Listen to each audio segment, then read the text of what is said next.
And this is a scar, I think this is a scar that we treated about 4 times on one of our patients, just the dry needling. So you can make a great visual improvement.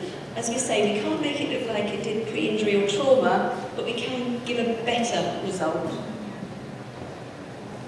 More burns, better results. Full story later on this patient. Dark skins, proceed with care.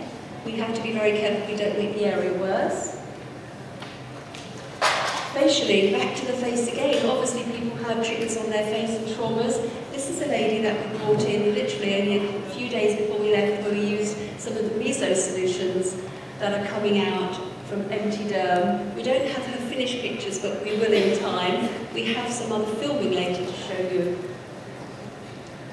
When you do a dry needling treatment, they don't look very pretty when they go home. So obviously inform them what they're going to expect from the treatment, how long they're going to be with you, how it heals, follow everything through. Everything that Mario said follows right the way through, obviously, into the medical. If they know what's coming, what's happening, it's like under-offering and over-delivering.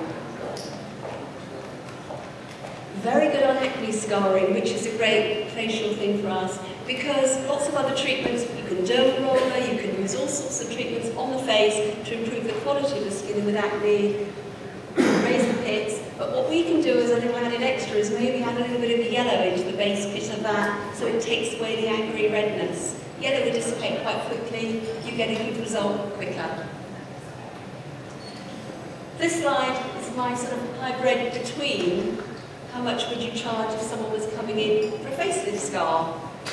Lots. It's they've paid a lot of money for their facelift. This is what I call aesthetic medical. It's not proper medical where somebody needs it. They've paid for their surgery, they've had a great result.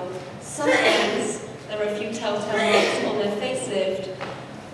So it's chargeable, they've paid a lot for their surgery, they'll happily pay for this type of work to be done on them. The lady on the right is one of the first allotograph patients.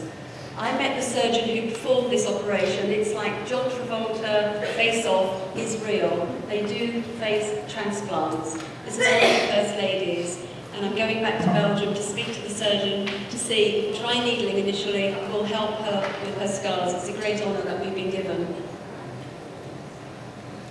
Our self-harm people, there's a lot of these ladies about, they don't like to come forward. We can make a big difference to them. When they're ready to come forward for treatment and they recognise they want to move on, dry needling offers the best solution.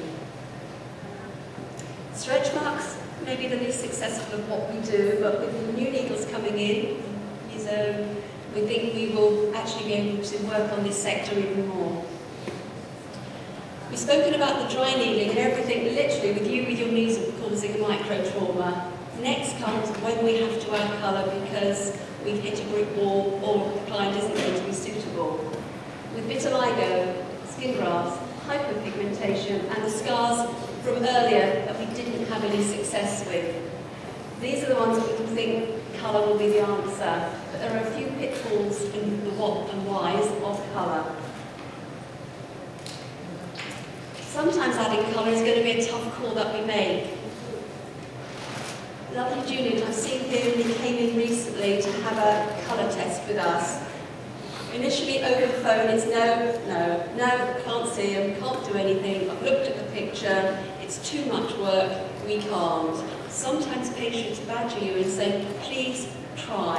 And Julian's come in for some colour testing and all of us said, no, we saw him, we spoke to him, your heart goes out to him and you say, we'll try. We're going to do some work on his torso or his hands to start with. He's got full vitiligo. When we get it right and he knows he's a patient for life, we will then start some work on his face. It won't look brilliant, it will look better than what he's got.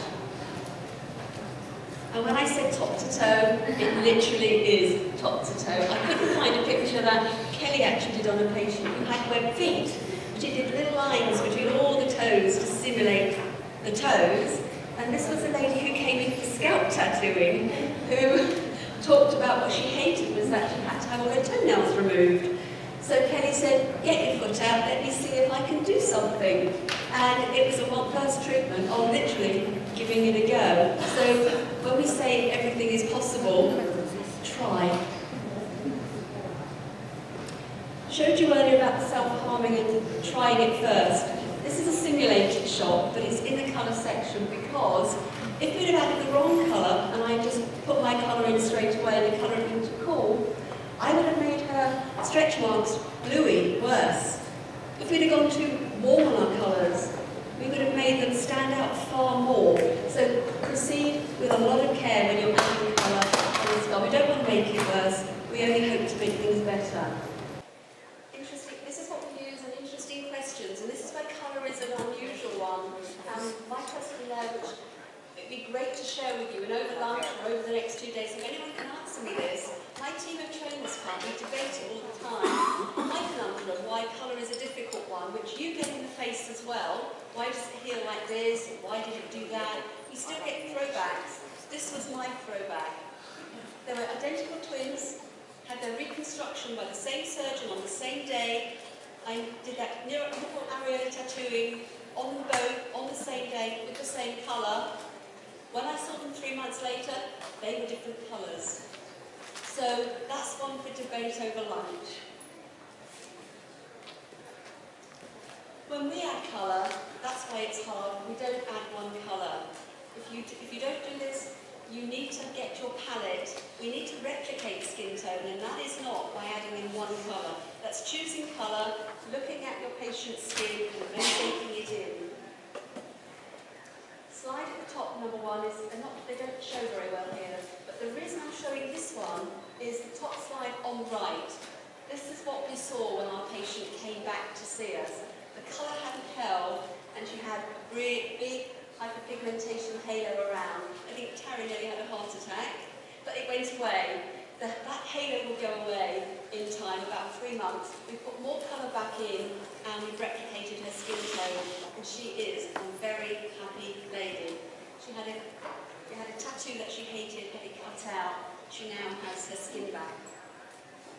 But we need to be careful. We need to do, if we're camouflaging, we want to blend in. We don't want to stand out. So we need to be careful about using proper protection, post-treatment, and advising everybody. And with camouflage, as I said at the bottom, they're going to be with you for life. It's a commitment and a journey. Get to know them, understand them, and take them on only if you're prepared for that journey. I'm going to just talk about some of our patients and why everybody at Finishing Touches is so passionate. We talk about what we do, we try to put smiles and colour back into people's lives. They make us cry and break our hearts with their stories. This is Shalita. Shalita came to us from a surgeon in a London hospital. She had been tortured in Rwanda. She'd been macheted through the head, back and burnt, and she'd also been blinded. Through good stem cell surgery, we've been able to, surgeons have been able to give her sight back in one eye, but they could only make a pit for her other eye from the inside of her lid and give her a prosthetic eye. When she came to see me, I put Shalita in because it's a reminder. When we do this work, we look at our patient and we think, yes, I can do that and I can do that, and won't it be wonderful? I had to stand back when I asked Shalita what she didn't like about herself. What's the main thing that you want me to help you with? What can we do that would make you smile? And Shalita said, I'm dark-skinned. I don't like my pink eye socket. So what we did, Kelly did, is she flipped out her eye socket, tattooed it chocolate brown, popped it back in, and she was as happy as can be. I was looking at her in all different canvases, but that's the one thing that she initially wanted. I think Kelly also did her chin, and we're working through her body, and when she's finished her work on her head, we're going to do some scalp tattooing on her. This is Sandeep, and Sandeep is a lady who's had a terrible journey. She was burnt in a house fire, and she tried all sorts of people to help her because the hospitals only have a set budget, and then they say there's nothing more we can do with you. But Sandeep is young, she's a pretty girl, she wanted some help. So she found her way to us, but what she wanted were her facial features restored. What you can all do, the brows and her lips, were the main thing that she wanted to have done, which we did on the medical course. The slide in the middle is we've been trying miso, we use the vital, and later we'll put a quick 1 minute of Sunday. Stephen's our human guinea pig. We've had him for several years, and we try everything on him. He comes in, and we try all sorts of aftercare regimes. I think we sent him home once coated in manuka honey, wrapped in bandages to see how he would heal post-surgery. He has tried everything. He's great to work on because he tells everybody you're not pressing hard enough, and so on and so forth. And Stephen was in a car fire. How lucky for him that his face survived without any burns. He's a really handsome man, and it was from his neck down.